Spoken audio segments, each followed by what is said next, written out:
আমার প্রিয় একাদশ শ্রেণীর বন্ধুরা, তোমাদের সকলকে আমার চ্যানেলে স্বাগত জানাই। আশা করছি তোমরা সকলে খুব ভালো আছো।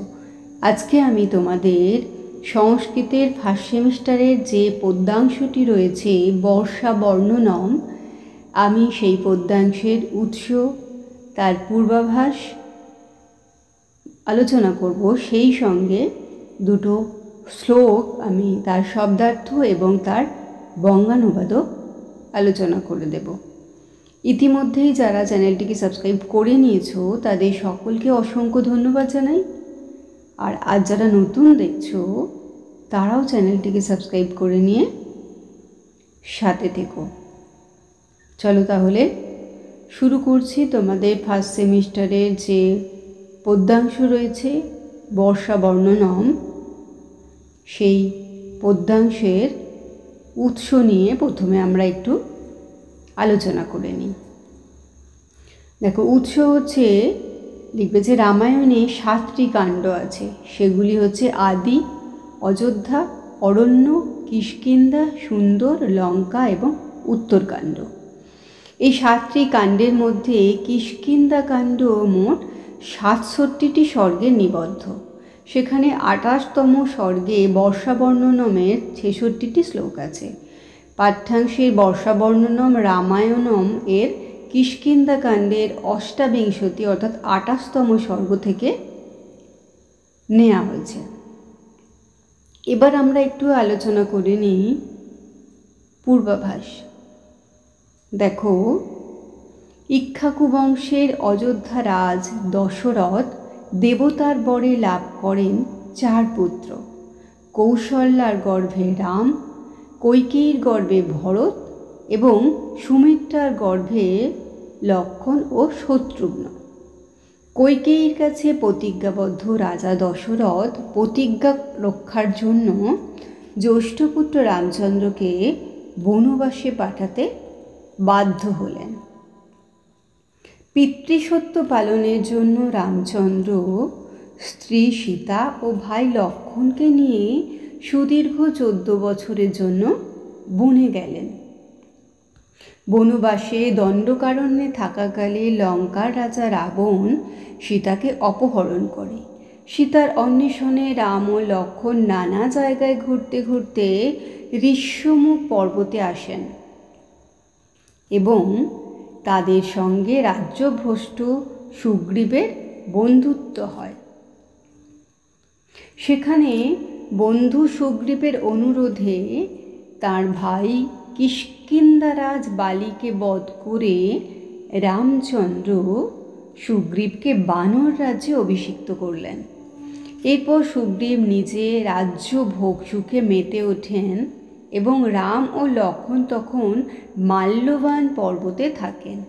ঠিক সেই সময় বর্ষা এসে পড়ে, ফলে সীতার খোঁজ আপাতত বন্ধ রাখা হয়। বর্ষার অপরূপ শোভা রামচন্দ্রকে বিস্মিত করে। কবি এখানে 66টি শ্লোকে বর্ষা ঋতুর অপরূপ শোভা বর্ণনা করেছেন। শ্রীরামচন্দ্র বর্ষার এই প্রভাব ও প্রকৃতির সৌন্দর্য লক্ষণকে বর্ণনা করে করে দেখিয়েছেন। এবার আমরা প্রথম যে শ্লোকটি দেয়া রয়েছে তার শব্দার্থ এবং বঙ্গানুবাদ একটু জেনে নিই। চলো। অয়ং স কাল সম্প্রাপ্ত সময়ে অদ্য জলাগম। দেখো, অয়ং শব্দের অর্থ হচ্ছে এই, স শব্দের অর্থ সেই, কালো হচ্ছে সময়, সম্প্রাপ্ত উপস্থিত হয়েছে, আর সময় হচ্ছে সময়। অদ্য মানে এখন বা আজ, জলাগম হচ্ছে বৃষ্টিপাতের সময়। মানে এই সেই কাল অর্থাৎ বর্ষাকাল উপস্থিত, এখন বৃষ্টিপাতের সময়। সংপশ্যতং নভ মেঘৈ সংবৃতং গিরি সন্নিভৈ। সংপশ্য মানে হচ্ছে সম্মুখভাবে দেখো। তং মানে হচ্ছে তুমি, অর্থাৎ এখানে লক্ষণের কথা বলা হয়েছে। নভ মানে হচ্ছে আকাশ। মেঘই মানে হচ্ছে মেঘ গুলি। সংবৃত্ত, সংবৃত্তম হচ্ছে সমাচ্ছন্ন। গিরি সন্নিভই মানে পর্বত তুল্য। বঙ্গানুবাদ হচ্ছে পর্বতের মতো মেঘগুলির দ্বারা সমাচ্ছন্ন আকাশ। তুমি, অর্থাৎ লক্ষণকে বলা হচ্ছে যে তুমি সম্মুখভাবে দেখো। 2 নম্বর শ্লোক দেখো। মেঘোদর বিনিমুক্তা কর্পূরদল শীতলা। মেঘোদর বিনিমুক্তা মানে হচ্ছে মেঘের উদর বা গহ্বর থেকে মুক্ত হয়ে। কর্পূরদল শীতলা হচ্ছে কর্পূর দলের মতো শীতল, মানে মেঘের গহ্বর থেকে নির্গত কর্পূরসিক্ত জলের মতো শীতল।